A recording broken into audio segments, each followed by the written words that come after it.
Hello, everybody. Welcome to Everything in Moderation podcast. I'm here with my good friend Patrick here, and we're here to discuss China. China, as you see here.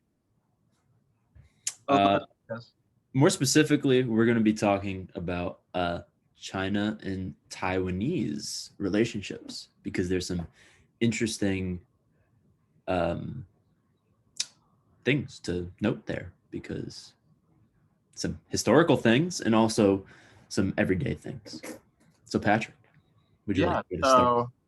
I'll start off. So to do a brief history of ancient China, for a while it was going through all these dynastic cycles until finally it outlasted its term. So after the last emperor came this revolution into what is like this new Republic of China. I believe it's 1912. And one of the leaders of this ended up founding also the party called the KMT, or the Kuomintang. His name is Sun Yat-sen. So this is 1912. And although he didn't last throughout its best years, he really laid the foundation into what looked more progressive, although it was really more socialism than anything. So he laid that out there, and this was the growing party. It was catching attention from the United States, definitely. But although it was trying to be democratic, he was so far into the socialist side that even the more progressive presidents at the time were a little bit skeptical. But why this is important is it drew into different factions, it brought up different parties, and it was the first experiment for China to really start with a new kind of governance outside of these old feudal ways of living. So it really started that foundation. And then what later ended up happening is that they found rivalry with the CCP, which is now the main party, also the main part of the state of China. And as we know, the Kuomintang was driven out during the CCP's rise to power. And one might ask, where did they go? Well, look no further. They're in Taiwan.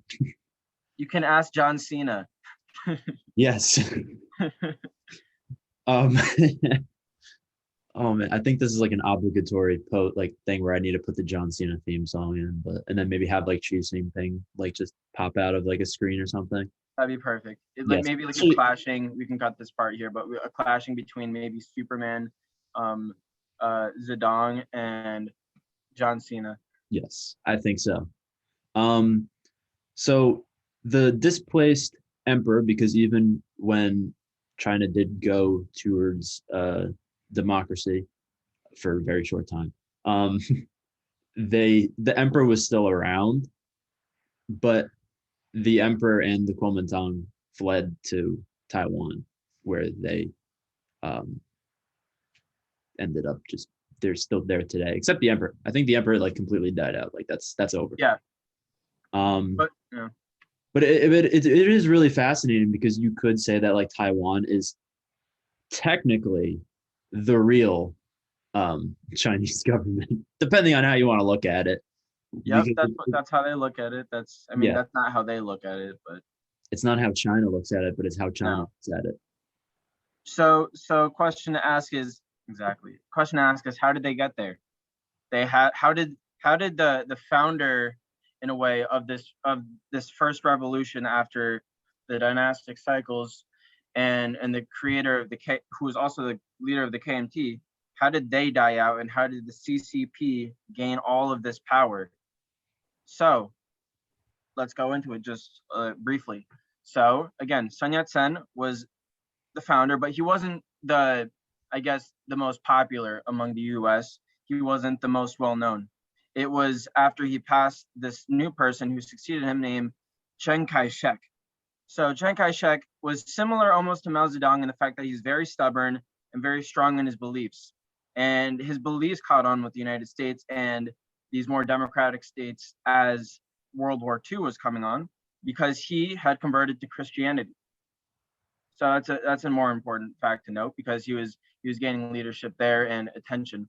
But really what occurred is that there was a civil war after the first united front that happened to fight the feudal lords. There was a civil war basically between the KMT and Mao Zedong's CCP, Chinese Communist Party. And the KMT was winning. They were actually, running them into thinning them out, and leading into all these certain events where Mao Zedong and the CCP were cornered. So how did Mao Zedong gain power? How did that occur? And why is Taiwan where it is now? Well, it's all because of Japan and World War II that forced this. Chiang Kai-shek knew that Japan was attacking them, but he didn't care, because he cared so much about this domestic power over the CCP, to the point that he had to be arrested by his own people, which is insane. They arrested him and said, Chiang Kai-shek, you need to fight Japan. You need to gain alliance and work together with your own people in the CCP as well to fight off this foreign threat. So that's what they did. And long story short, they had together, under the name of the KMT, both KMT and CCP, fought off Japan. They believe they're the reason why they really defeated Japan, but it was really the Allied forces who did that. But and then before you know it, KMT kind of fell out, and Mao Zedong was reaching out to the land, the people in the farms, in the more agricultural areas of China, which was basically over like 90% of China at the time. So Chiang Kai-shek, due to his stubbornness, his inability to reach out to the people in the agricultural areas, and too much focus on the cities which were not there, what happened was Mao Zedong took power, and the KMT had to flee basically into what is now Taiwan. So excellently put. I was just imagining that all throughout my head. I had a vague idea of like what the story was like, and yeah, it followed that pretty much. So, and it's funny because, Japan during World War II, I guess you could say, was fascist, right? And when you actually like look up the KMT and like on Wikipedia, and like it says that they're the nationalist party of Taiwan. What do you think? Do you think that Chiang Kai-shek's reluctance to kind of acknowledge that the Japanese were a threat was like as a result of him kind of holding more like right values, because it's like, if we get taken over by Japan, we're still going to be right. Whereas like, or do you think that it was just because he just cared so much about defeating the CCP? Well, there was some sort of thing that I believe he said, in which he said that Japan was kind of like skin cancer, and then that the CCP was the cancer of the heart, something of that nature. So he said we need to take care of the heart first, and whichever he was ignorant. He was really ignorant. And so I mean, come on, put this in your head. You're fighting these other people in your country, and you're the leader. Everyone's looking towards you, and you're so focused on attacking them. And all of a sudden, other people come in. You're like, I got to do this. I'm here. We're so close. We have to use all our resources. And just because he really ignored China and the threat that they posed. And if they didn't have that united front, China would have probably taken even more. Japan would have taken even more from China. And it's interesting how more democratic Taiwan is now, because even with Chiang Kai-shek, even when they did flee there, they were still basically more aligned with the China politics and morals and society that they have. It wasn't until like later on in the 20th century that they developed any sort of democratic ideals. So yeah, that's a good point. And as we know today, Taiwan's president is actually a woman. And Taiwan's kind of, the KMT is still around in Taiwan, but there's also the Democratic Progressive Party, the DPP, as they're commonly referred to as. Um, so her name is Tsai Ing-wen. Ooh, she's called Her Excellency. That's cool. Um, Oh, so excellence. so I mean, if we look at, let's actually, for our viewers and people that are watching, let's do a Taiwan history of presidents so that they could see kind of what's gone on there. Yeah, right here. I'm going to share my screen. All right. Nice. So you got Sun Yat-sen, as you said, Mhm. Chiang Kai-shek, then everyone after this. So it looks like the term is, so they have, he had 12 years. Oh, very nice. Um, okay. So Tsai Ing-wen served her first term already, and she began her second term. So I'm guessing that it's typically 2 terms. That's what I'm seeing at least. Yeah. But then there's this one anomaly here, and then obviously I don't even count the older ones Yeah. because it was normal for them to have longer terms. Yeah. That again, like that was like they're just figuring out all of this stuff, super early stages, and they weren't like America. They weren't born trying to fight tyranny. You Yes. know. Um. So yeah, it's pretty interesting. Let me see what this guy was. Was he part of the KMT? He was expelled by the KMT. Interesting. Mm. He was the Taiwan Solidarity Union, TSU. Um, Chen Shui Ban. Okay. Also KMT. Mm. Oh no, he was a Democrat progressive. I think it's interesting how progressive they are just compared to China, just by having a woman there. It's just a Yeah. thought because with the even with like the one child policy that they had, they were trying to choose guys and abort the girls if they had them, and then the percentage of men and women really changed, which is crazy. 100%. And as we see that it's probably about 50-50 now, or just under if you don't count the first two presidents of Taiwan. Um, you can see that it's pretty 50-50 split between KMT and Democratic Progressive. Do you think that there's ever gonna be a president that maybe wants to pursue closer relations with China in Like the a U.S. future? president who wants to, yeah, Like in a Taiwanese president, I'm saying. a Taiwanese president who would want to pursue closer ties with China. Um, that's an interesting question because I feel like that dynamic that's been occurring, at least with trying to get their allies like the United States, it's kind of been the US has been using Taiwan. They're trying to recognize Taiwan a little more, trying to go around the rules that they have to gain some sort of realist leverage against China. Mhm. So for that to happen, for Taiwan to be like, no, let's be their friends. I think by doing that and just doing, it's almost like throwing the white flag. Yes. It's because China every day they're bringing planes above them, they're threatening them in a way, directly and indirectly. So I think for Taiwan to do that, then they'll pretty much give up their whole entire being, kind of like how Hong Kong is being absorbed in the one China policy. Mhm. So I don't think they will because I think they've done too much to forget, to come out this late. They Yeah. already have the U.S. support, kind of. So hmm it's weird because like they have the U.S. support, but they don't have like a formal U.S. support.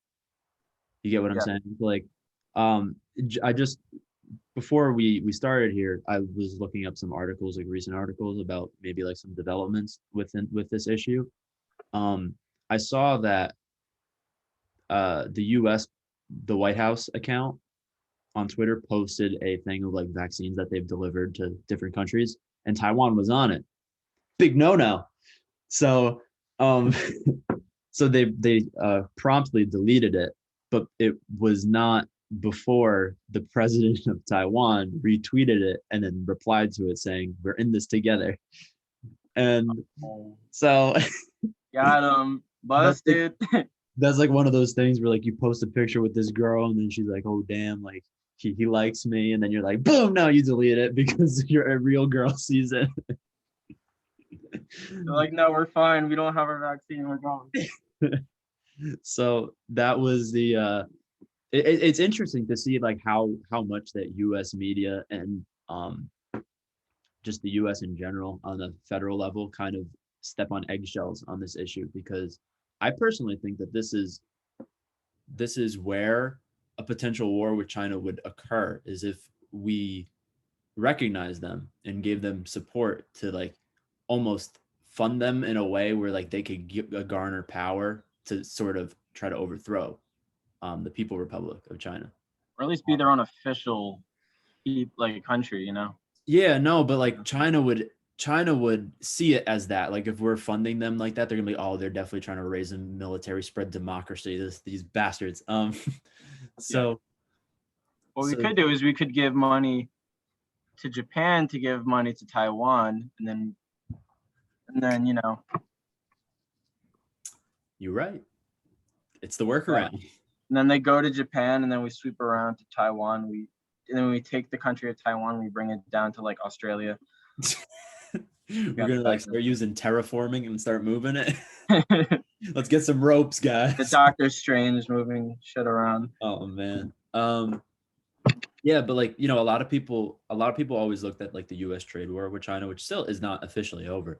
Um, when we look at that, people were like, "Oh man, the war is looming. It's economic." I don't think that there's gonna be any sort of uh economic reasons for starting the war. I think it would be purely based on us stepping over the line, the Chinese line of recognizing Taiwan or aiding Hong Kong or Macau with like their special administrative regions. I think this is what would be the breaking point for China, and where they go from cordial to belligerent.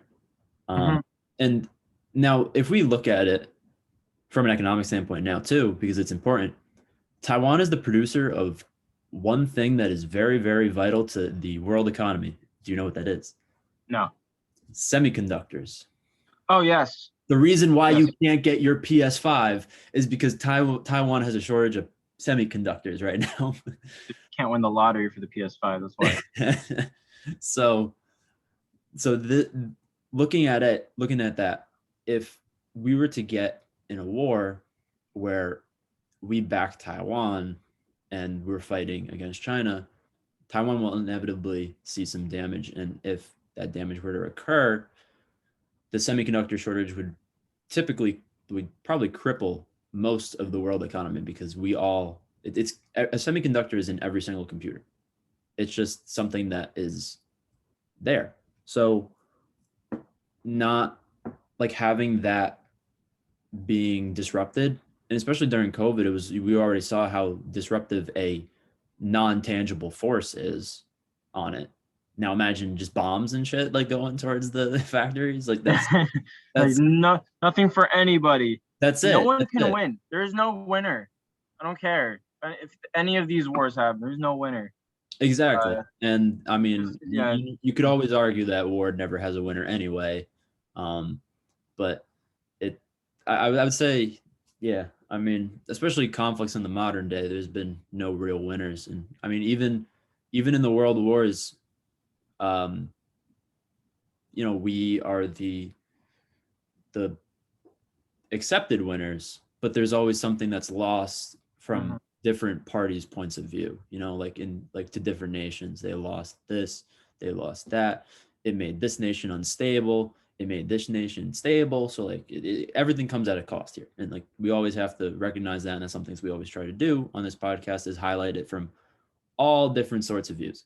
Because when you do one thing, one party is going to suffer and the other one's going to benefit. And that's just, and their people. that's just how it goes. Yeah. You can't please everyone. You can't do that. It's true. So it just becomes a factor of like, if China were to invade Taiwan tomorrow, what would the U.S. do? So that's a question that I'll leave the viewers with, because there's a lot to think about. The U.S. is kind of the protector of democracy. So seeing a country like Taiwan, or a region like Taiwan, don't want to piss off Chinese YouTube here. So no. I don't want to be John Cena. I would love to go to China one day, so I'm trying not to get blacklisted. And they can see you. You're visible. They can find you. Oh, John Cena, they can't see him. On a serious note, the China-U.S. issue with Taiwan, right? It's a dick measuring contest. Yes. So you got to look at it as the biggest dick measuring contest on the planet. And then Taiwan's, they're like, with a micro penis. Yeah, and they're like, who wants you more? So they're just like, yeah. That's excellent. But yeah, I mean, this is a topic that we're probably going to re-explore at a later date. There's always new developments coming out every day, and I urge people to kind of pay attention to it, because it is quite frankly an interesting dynamic, especially when you see that this government of China in the early 20th century is the government of Taiwan now. So it's interesting how certain things could happen like that. It's literally like it almost kind of it's almost kind of a throwback to like old world where conquest happens and you throw people out of this region, but then they find a new home, and then they start they conduct their operations from there. So it is definitely like a throwback to like conquest, just kind of like in late history. They did it.